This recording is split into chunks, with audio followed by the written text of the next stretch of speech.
ആര് കേട്ടാ എന്തൊക്കെയാണ് കൊറേയല്ലോ വിളിച്ചിട്ട്. കൊഴപ്പില്ല, സുഖമായിട്ടിരിക്കണ്. ഓതാ കോളേജിൽ പോകാൻ ഇറങ്ങണ്. ബികോം ഫൈനൽ ഇയർ ആണ്. അതൊക്കെ ഉഷാറാണ്. അവൻ ബാറ്റ്സ്മാൻ ആണ്. കുറച്ച് ദിവസമായിട്ട് ഒരു ഉഴപ്പുണ്ട് അവന്. കോളേജ് ടീമിന്റെ ക്യാപ്റ്റൻ ആണ്, ജില്ലാ ടീമിലുണ്ട്.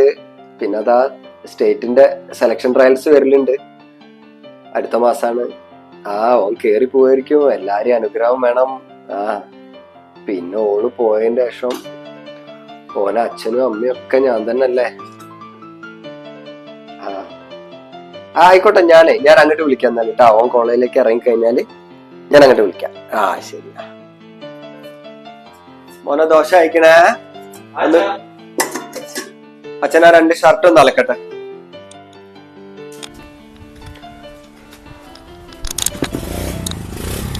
മോനെ എന്താ ഭക്ഷണം വേണ്ടടാ മോനെ? എടാ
ചെക്കരുത് 2-3 ദിവസമായാലും കാണുന്നത്.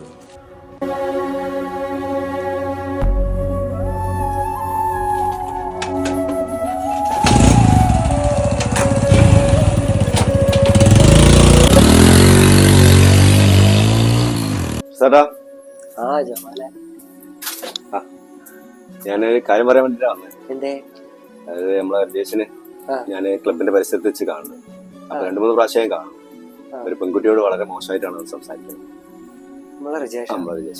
അപ്പോ നിങ്ങളൊന്നും അവനെ പറഞ്ഞ് മനസ്സിലാക്കി കൊടുക്കാം. ഇത് പറയാൻ വേണ്ടിട്ടാണ് വന്നത്. പോട്ടെ സാറാ, ഒന്ന് പറഞ്ഞ് മനസ്സിലാക്കി കൊടുക്കാം.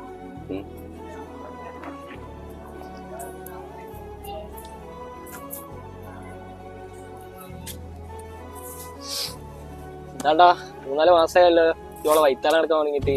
എനിക്ക് തോന്നുന്നു അവളെ വേറെ ആരെങ്കിലും കൊണ്ടുപോകുന്ന. ഇല്ലടല്ല, നാളെ അവള് എന്നോട് ഓക്കെ പറഞ്ഞിട്ടില്ലെങ്കിൽ എന്താ ചെയ്യണ്ട എനിക്കറിയാം.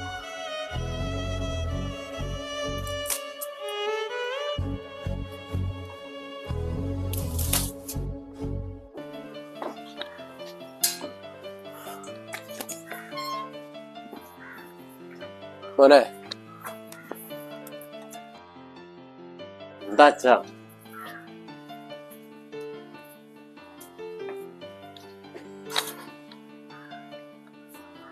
മോനെ, ഈ ലോകം നമ്മളത് മാത്രല്ലടാ, ഈ ലോകം എല്ലാവർക്കും കൂടി ഉള്ളതാണ്. എല്ലാ മാതാപിതാക്കൾക്കും സ്വപ്നങ്ങൾ ഉണ്ടാവില്ലേ അവരെ മക്കളെ ചൊല്ലിയിട്ട്? ഈ അച്ഛന് മോനെ ചൊല്ലിയുള്ള അതേ സ്വപ്നങ്ങളല്ലേ എല്ലാ മാതാപിതാക്കൾക്കുള്ളത്. അച്ഛൻ്റെ ഇഷ്ടം മോൻ്റെ അടുത്ത് അടിച്ചേൽപ്പിച്ചാൽ മോനത് ഉൾക്കൊള്ളാൻ പറ്റുമോ? അതുപോലെ തന്നെയാണ് എല്ലാവരും. പിന്നെ ചിലതൊന്നും നമ്മൾ പിന്നാലെ അങ്ങോട്ട് പോകരുതടാ. ചിലതൊക്കെ നമ്മൾ ജീവിതത്തിൽ ഉണ്ടാക്കുന്ന നേട്ടങ്ങൾ അങ്ങനെ നമ്മളടുത്തേക്ക് വരണം.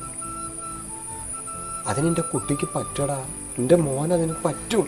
അങ്ങനത്തെ നേട്ടങ്ങൾ ഉണ്ടാക്കാൻ പറ്റും. കരണ്ടറാ, കരണ്ട മോനെ, എൻ്റെ കുട്ടീൻ്റെ മനസ്സ് തെളിഞ്ഞല്ലോ. കരണ്ടട്ടാ, എൻ്റെ കുട്ടീൻ്റെ മനസ്സ് തെളിഞ്ഞല്ലോ. അത് മതി. കരണ്ട, കരണ്ട എൻ്റെ കുട്ടിട്ടാ. പോയിക്കോളി, ക്ലാസ്സിൽ പോയിക്കോളി.